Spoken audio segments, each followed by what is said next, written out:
आता थोडे थोडे पाणी घालून असा चांगला चमच्याने मिक्स करून घ्यायचा. प्रथम चमच्यानेच करायचा.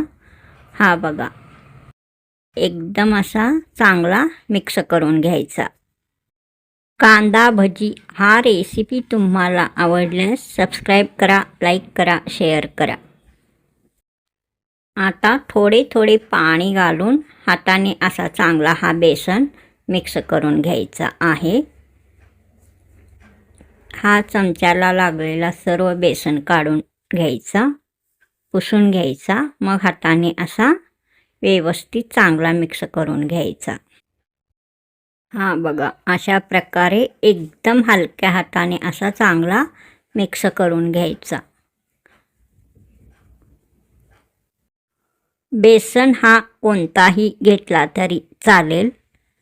आपण हरभरा डाळ गिरणीमधून